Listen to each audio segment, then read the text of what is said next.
étudiants et étudiantes des universités, des écoles supérieures, maths sup, maths spé,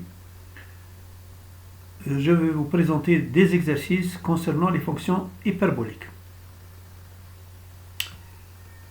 Alors, premier exercice, calculer la limite quand x tend vers plus l'infini, exponentielle moins x de cosinus hyperbolique de x à la puissance 3 moins le sinus hyperbolique de x à la puissance 3. Deuxième exercice, les réels x et y étant liés par cette relation, x égale logarithme népérien de tangente de y sur 2 plus pi sur 4, calculer le cosinus hyperbolique de x, le sinus hyperbolique de x et la tangente hyperbolique de x en fonction de y. C'est clair et net. Bon, nous allons commencer. Alors, la limite que vous voyez ici, je vais remplacer donc le cosinus hyperbolique de x par sa valeur, sa définition, définie comme exponentielle de x plus exponentielle de moins x sur 2 à la puissance 3, donc 1 huitième sur exponentielle 3x plus 3 exponentielle de x moins plus 3 exponentielle de moins x plus 3 moins x, et le sinus hyperbolique de x à la puissance 3, c'est exponentielle de x moins exponentielle de moins x sur 2 à la puissance 3. C'est ça. Donc, je vais donc me limiter. Et ça, c'est quoi? C'est donc la limite quand x tend vers plus l'infini, de quoi? Exponentielle de moins x, mais sur 8, je vais prendre cette valeur exponentielle de 3x plus 3 exponentielle de x plus 3 exponentielle de moins x plus exponentielle de moins 3x moins la valeur, donc moins cette valeur, donc ce sera moins exponentielle de 3x plus 3 exponentielle de x moins 3 exponentielle de moins x plus exponentielle de moins 3x. Voilà. Alors, qu'est-ce que je vais avoir? Je vais prendre donc 3x exponentielle 3x, donc ça va partir. Voilà. Exponentielle 3 exponentielle dx et 3 exponentielle, ça va partir. C'est 6. Donc ce sera la limite. Quand x tend vers plus l'infini, de 1 huitième de exponentielle de moins x sur 6 exponentielle de x. Donc c'est ça. Voilà. Alors, plus 2 exponentielle de, hein, vous voyez bien,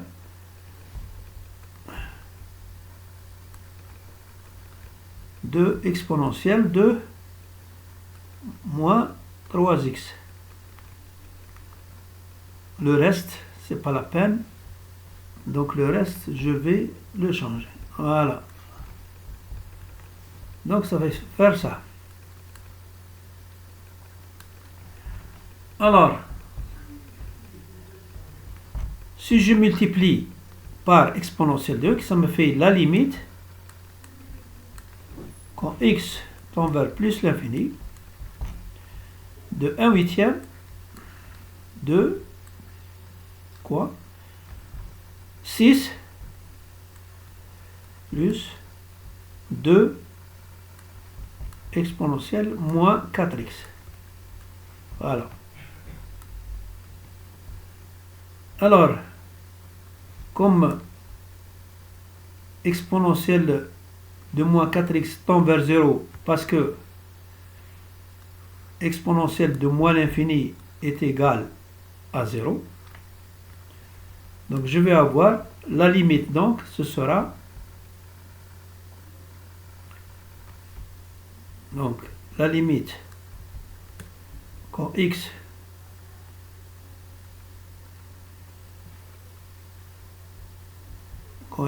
tend vers plus l'infini de exponentielle de moins x cosinus hyperbolique de x puissance 3 moins sinus hyperbolique de x puissance 3 égale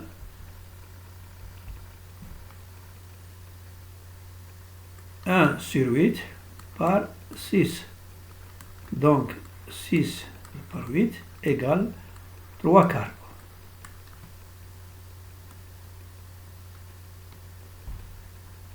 Donc, vous voyez bien que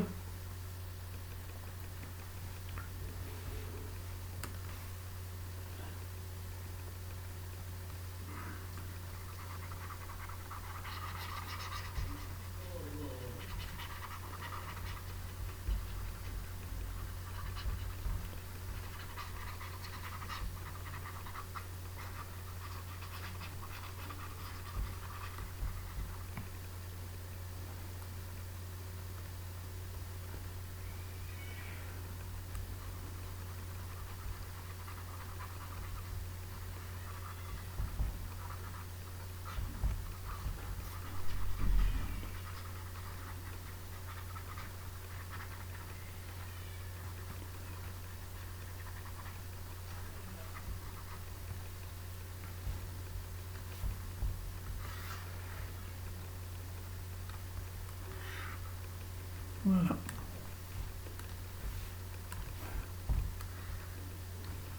Voilà le résultat pour ce qui est du premier exercice. Le deuxième exercice, donc c'est x égale logarithme népérien de tangente y sur 2 plus pi sur 4. Je sais que par définition le cosinus hyperbolique de x égale exponentielle de x plus exponentielle de moins x sur 2. Le x, je vais le remplacer par cette valeur, donc exponentielle de logarithme de tangente y sur 2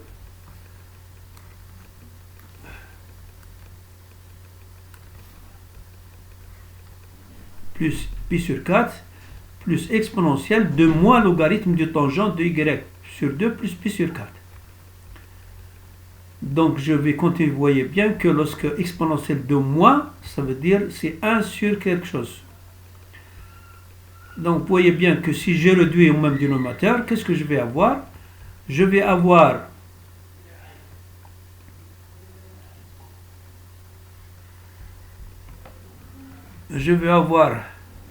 tangente au carré de y sur 2 plus 1. Et ce dénominateur va rejoindre le 2, c'est-à-dire 2 sur 2 tangente y sur 2 plus pi sur 4. Mais si je regarde mes formules de trigonométrie, je retrouve que le sinus de 2a, égale 2 tangente de a sur 1 plus tangente au carré de a. Mais le a ici, c'est pi y sur 2 plus pi sur 4. Je vais donc, cette expression, je vais la transformer encore, parce que cette expression,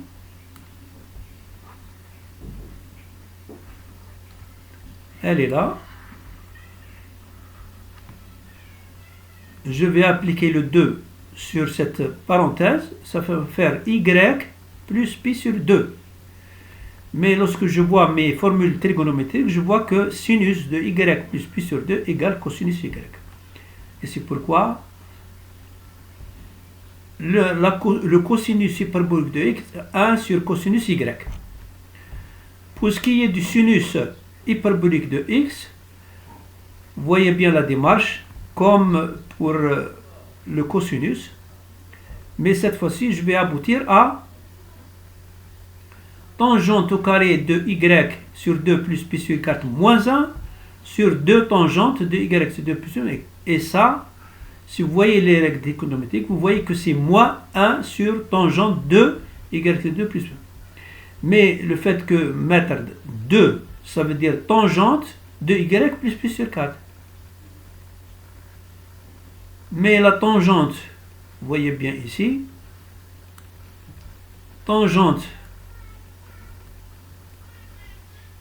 de y plus pi sur 4, plus pi sur 2, égale cotangente de y. Vous voyez donc les formules trigonométriques. Et j'aboutis à sinus hyperbolique de vis égale tangente de y. Pour ce qui est de la tangente, je n'ai fait qu'à remplacer. Je pars de la définition de la tangente hyperbolique, c'est EX moins E moins X sur EX plus exponentielle de moins X. Je remplace X par sa valeur qui est logarithme de tangente de Y sur 2 plus pi sur 4. Après déduction au même dénominateur, je vois que le dénominateur commun ici, c'est tangente Y sur 2 plus pi sur 4. Et je vais aboutir à cette relation. Mais cette relation, si je consulte mes formules trigonométriques, ça donne moins cosinus de y sur 2 plus pi sur 4. Et moins cosinus, c'est quoi? C'est moins cosinus, c'est moins, mais le cosinus, c'est moins sinus y. Donc le moins par moins, c'est plus. Voilà. Donc plus sinus y. Donc la tangente hyperbolique, finalement, de x est égale au sinus y. Donc j'ai solutionné ces exercices. Je vous remercie de votre attention et n'oubliez pas de souscrire à ma chaîne afin que je puisse vous transmettre les nouvelles vidéos. Et il y aura toujours de nouvelles vidéos, ça ne s'arrête pas. Tant que j'ai encore de la santé, donc je peux encore faire de la production, je le fais pour mes frères et sœurs étudiants, et je n'arrêterai jamais, sauf si j'aime, bien sûr, sauf pour des raisons. Alors donc, je demande aussi aux étudiants, en particulier des années première, deuxième année, etc., à travers le commentaire, ils peuvent toujours me poser des questions, donc soumettre des questions, des exercices que je pourrais donc résoudre et les transmettre. Alors, j'arrête.